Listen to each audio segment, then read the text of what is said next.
ಎಲ್ಲರಿಗೂ ನನ್ನ ನಮಸ್ಕಾರಗಳು.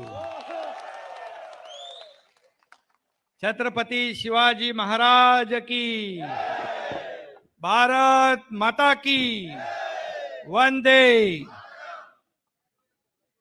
आज के कापू विधानसभा चुनाव क्षेत्र के भारतीय जनता पार्टी के उम्मीदवार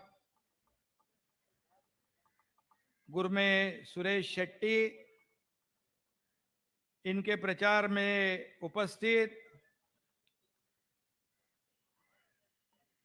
सामाजिक कल्याण मंत्री कोटा श्रीनिवास पुजारी जी, हमारे मुंबई के खासदार सांसद गोपाल शेट्टी जी, दूसरे सांसद राहुल शेवाड़े जी मुंबई के, और हमारे महाराष्ट्र के इंडस्ट्री मिनिस्टर उदय सामंत जी, लालाजी मेंढन, सुरेश नाइक, शिवानंद शेट्टी, हमारी ताई कंपनी भी इधर है, और थाना से आपके बिल्लवा समाज की मीनाक्षी सुवर्णा, मेयर ऑफ ठाणे,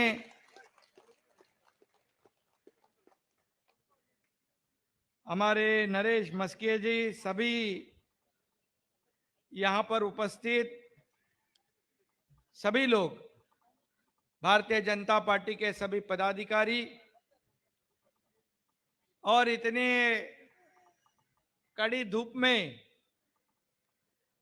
आप सब यहाँ पर उपस्थित कार्यकर्ता भाई और बहनों, पत्रकार मित्रों, मैं सभी लोगों को धन्यवाद देना चाहता हूं, और सुरेश शेट्टी का मैं एडवांस में अभिनंदन भी करना चाहता हूं। अभी कैंडिडेट इधर का भी है और हमारे मुलुंड में भी काम करता है।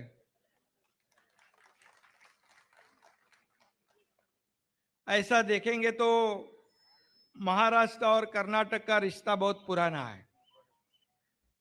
छत्रपति शिवाजी महाराज के हिंदवी स्वराज का सपना भी यही से शाहजी महाराज जी ने देखा था, और छत्रपति शिवाजी महाराज जी ने उसे पूरा किया था। महाराष्ट्र के आज मैं कई मंदिर में गया था, वहां मुझे बहुत ही प्रसन्नता हुई, कई लोगों से मिला, और महाराष्ट्र का देवता जो विट्ठल है उसे भी कानडाऊ विट्ठलू कर्नाटकू ऐसे एक भावगीत है। ऐसा बहुत ही मिलता जुलता हमारा एक हमारी संस्कृति है, परंपरा है, और इसीलिए मैं यहाँ पर आने के बाद कई महाराष्ट्र से, कर्नाटक के कई लोग यहाँ पर आए, मुंबई से आए, थाना से आए, पुणे से आए, पूरे महाराष्ट्र से लोग यहाँ पर आपको साथ देने को आए हैं। और महाराष्ट्र में भी आज शिवसेना बीजेपी की गठबंधन की सरकार है, हमारा अलायंस है, और अलायंस का मुख्यमंत्री के नाते मैं यहां पर आपके प्रचार को आया हूं, क्योंकि हम दोस्ती करते हैं तो पूरी ईमानदारी से, और दोस्ती करते तो उसको निभाते भी है। बाकी आज मैं कुछ कहूंगा नहीं महाराष्ट्र के बारे में, लेकिन आप सब जानते हो ये सरकार डबल इंजन की सरकार है। जैसे महाराष्ट्र में है वैसे कर्नाटक में भी डबल इंजन की सरकार है, और डबल इंजन की सरकार का जो अनुभव है मैंने 8-9 महीने में लिया हुआ है, और जो दोनों राज्यों में केंद्र की मदद से, आदरणीय देश के प्रधानमंत्री नरेंद्र मोदी जी के सहयोग से हमारे महाराष्ट्र में भी बहुत से इंफ्रास्ट्रक्चर के प्रोजेक्ट शुरू है। कई योजनाएं बंद थी हमारी सरकार स्थापित होने से पहले, लेकिन उसे हमने शुरू कर दिया। अभी वो शुरू हो गई और मोदी जी और केंद्र सरकार पूरी तरह हमें सहयोग कर रहे हैं। आज हम देखते हैं कर्नाटक में भी मैंने बहुत से जो काम यहां पर शुरू है उसकी लिस्ट मैंने मांगी थी, लेकिन इतनी बड़ी लिस्ट है कि यहां कहने को जाऊं तो बहुत समय लग जाएगा।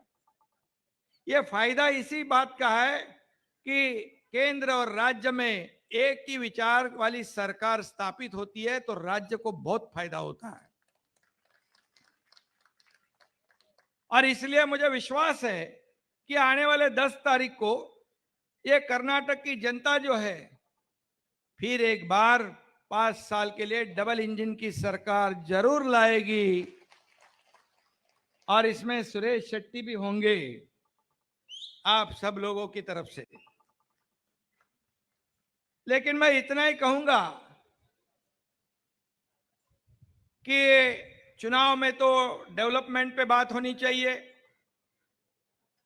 और जो भी विकास की बात है, गांव का विकास है, चुनाव क्षेत्र का विकास है, कोई पॉलिसी है, इस पे चर्चा होनी चाहिए। लेकिन आज जो हम लोग देख रहे हैं, मैंने भी मुंबई में था तभी भी मैंने जानकारी लेने के बाद यहां पर अब बहुत ही मर्यादा छोड़कर जो प्रचार विपक्ष का शुरू है, कांग्रेस के कई नेता हमारे प्रधानमंत्री को बोलते हैं जहरीला सांप है, कोई बोलता है नालायक बेटा। ये आपको मंजूर है?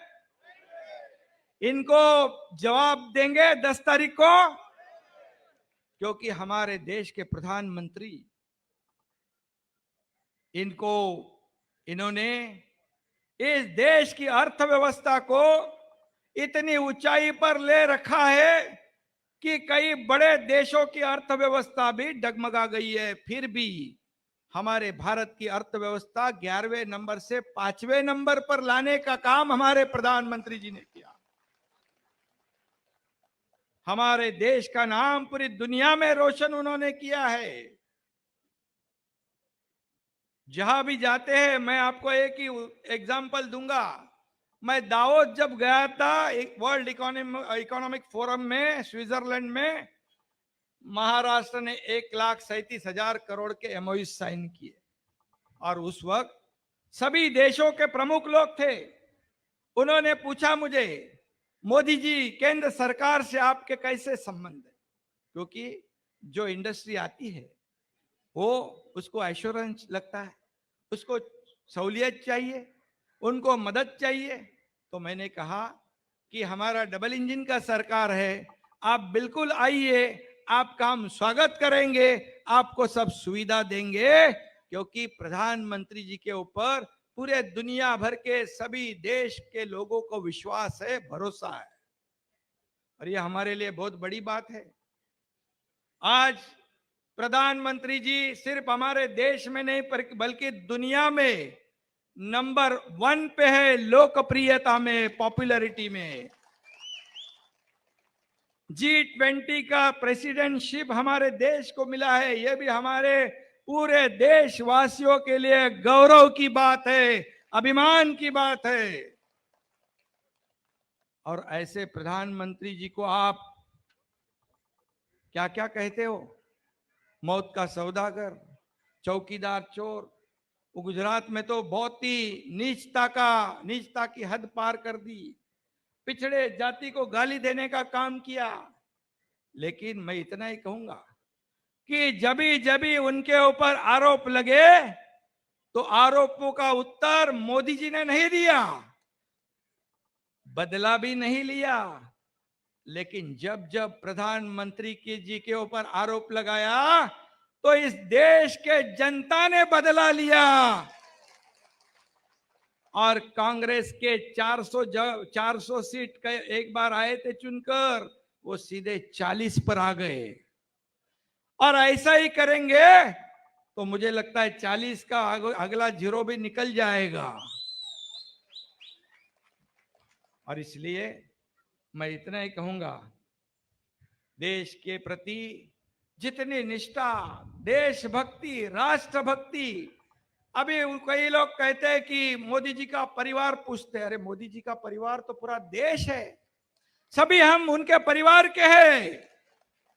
उनकी माता जी का जब देहांत हो गया, आप सब लोगों ने देखा, हम सब लोगों ने देखा, उनकी जिम्मेदारी निभाने के बाद तुरंत वंदे भारत के ट्रेन का उद्घाटन करने चले गए। ये ऐसा देश का सपूत, ऐसा देश का एक सच्चा निष्ठावंत देशभक्त, इनके बारे में जितना कहोगे उतने खड्डे में जाओगे।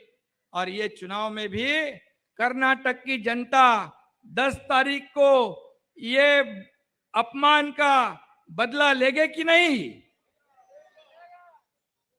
अभी इतना ही मैं कहूंगा कि 10 तारीख को आप बराबर से जिन्होंने प्रधानमंत्री जी का अपमान किया है, उनको ढंग से बराबर मुंह तोड़ जवाब दो। और यहां पर इतना ही कहूंगा मैं कि इस देश में, इस देश को आप सब जानते हो, पिछले 70 सालों में जो विकास के काम नहीं हुए थे, वो 8-9 साल में प्रधानमंत्री जी के नेतृत्व में केंद्र सरकार ने करके दिखाए हैं। खाली आपको बताऊंगा, आंकड़े तो मेरे पास इतने हैं, लेकिन उसमें मैं जाना नहीं चाहता हूं। इतना ही कहूंगा कि हर घर पानी हो, माता बहनों को सुविधा हो, बच्चों की पढ़ाई हो। इतना ही कहूंगा, 70 साल में 70 एयरपोर्ट बनाए उन्होंने, और सिर्फ 9 साल में 72 एयरपोर्ट प्रधानमंत्री जी ने बना दिए। ये बहुत बड़ी बात है। ये विकास के लिए जरूरी है और इंफ्रास्ट्रक्चर के लिए भी जरूरी है। देश के विकास, राज्य के विकास के लिए ये बहुत ही आवश्यक है। और प्रधानमंत्री जी जो काम कर रहे हैं हमारे देश के आगे, 2 साल में $5 ट्रिलियन जो इकोनॉमी बनाना चाहते हैं, उसमें भी महाराष्ट्र और कर्नाटक भी आगे रहेगा।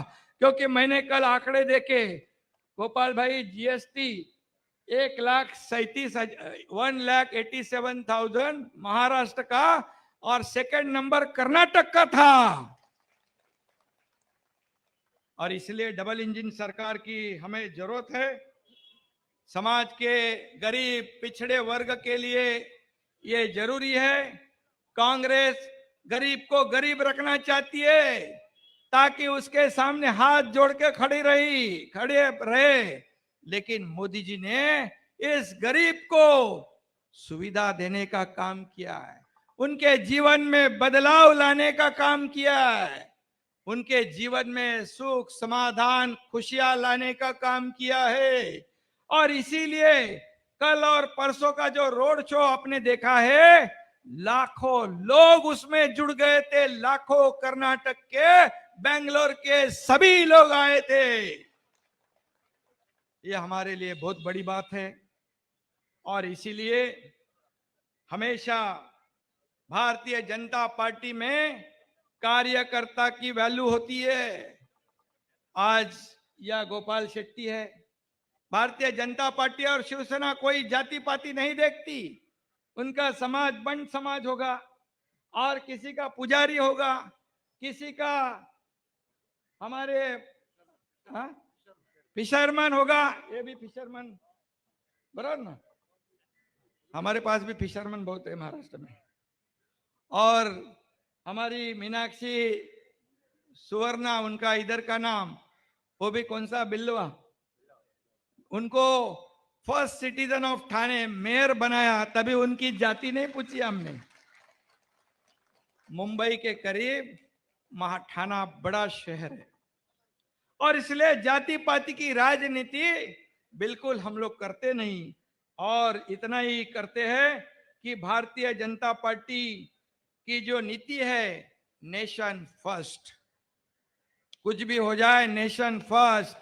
और कांग्रेस की नीति क्या है, करप्शन फर्स्ट। ये चाहिए हमको?